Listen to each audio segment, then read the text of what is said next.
مشولidze گیورگی با لباسهای سفید است و امینجان عبدالفیاض با جودوگی کبوت در این میدان شدن. در رقابت اول خیلی طولانی گوشینگیری کرد امینجان و همکنون بر مقابل این پهلوان گرجستانی مشولidze گیورگی تا کجا هنر و مهارت خود را نشان میدهد. البته در نزد مربیش عزت خداییف هم نشسته است و برایش توصیه هم میدهد. از این مرحله اگر گذرد پهلوانی ما پس برای کسب مدال ها شانسش زیادتر خواهد بود.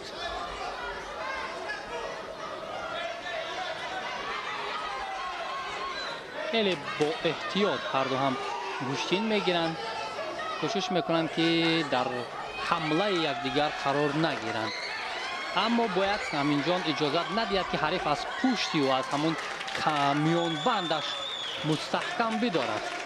خیلی خطرناک است این حالت برای پهلوان ما. مشولidze در قهرمانی اروپا میانی نورسان خود همین سال چمپیون شده است و در جام اروپا هم غالبیت به دست آورده است. یعنی نسبت به امینجان او تجربهش زیادتر است و همین خاطر برای پهلوان ما کمی دشوار می شود بر مقابل این حریف هنرنمایی کردن. اما اگر آمادگی و تیاری ها و مشق‌های پیش از سفربر شدن به چمپیونات مستحکم باشد و او می تواند که هنر خود را در سطح درکاری نشان بدهد.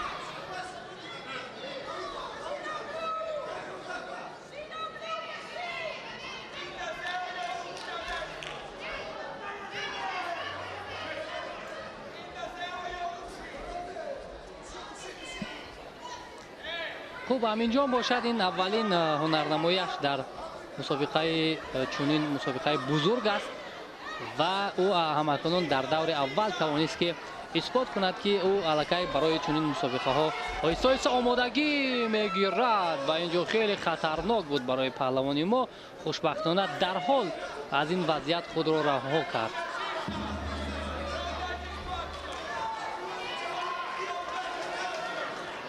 کمفعالی به خاطر از امینجان اینجا دیده شد و آگاهی اول به او داده می شود. در وزن 73 کیلوگرم البته که چه در میان نورسان و جوانان و کلانسالان خیلی رقابت پذیری سخت است. پهلوانان با مهارت و دارای تجربه قوی نیروسنجی میکنند و این وزنی که امینجان هنرنمایی میکند در میان کلانسالان سالهای زیاد بهروز خواجه‌زاده و سامان محمد بیکوف کشور ما را نمایندگی میکردند که امروز سامان با وزن 81 کیلوگرم گذشت و این پهلوانی نورس ما میتواند با آهستگی جای سامان را پر کند. ولی نخست باید از چنین مسابقه های که میان نورسان است قدم های اول باید از همین جا تجربه گیرد.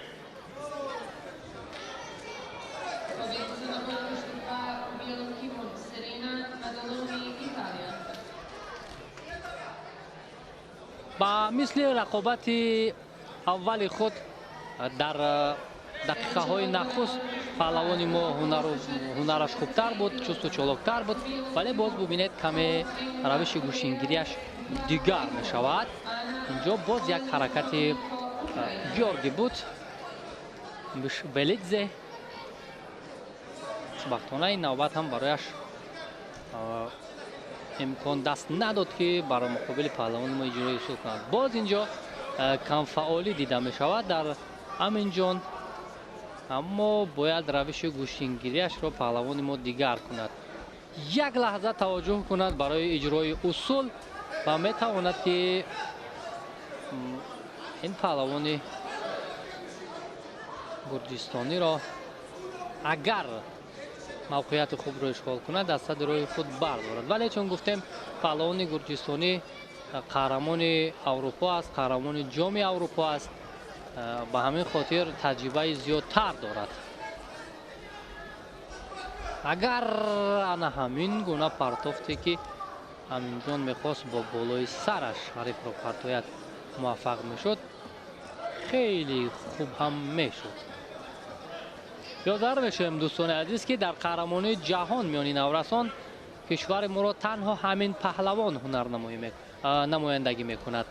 دیگر یگان نماینده کشور تاجیکستان در این آزمایش ها شرکت ندارد.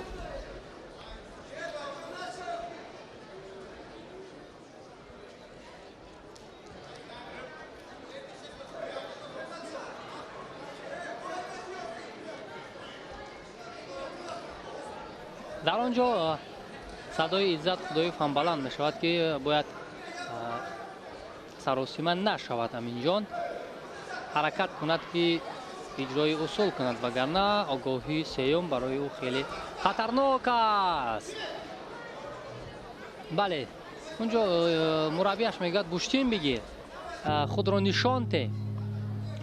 خب به مثل رقابت قبلیش مرحله گلدن سکو شروع می شود و همکنون باید امین جان خود را در این مرحله نشان دهد. یک پرتافتی که امتیاز آور باشد بس است، دیگر کفایه است برای پهلوانی ما. انا همین گونه خوب موقعیت رو خوب اشغال کرد. آغاز کارش در دقیقه های طلایی خوب است. باید یک موقعیت خوب رو پیدا کند و این نوبت هم برای پرتافت با سر کتف میخواست اجرا کند. امین جان الکی حریف پای برد که او با کدام روش گوشتین میگیرد. باید طرز گوشتینگیریش رو پهلوانی ما دیگر کند.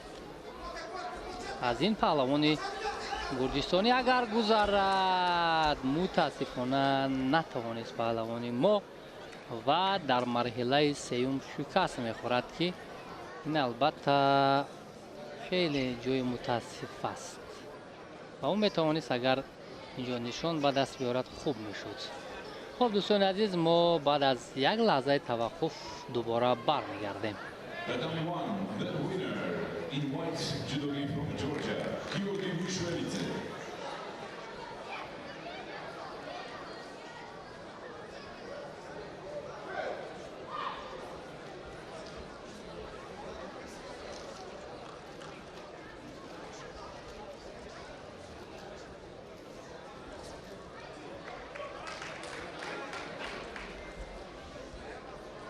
Next contest on tatami 1.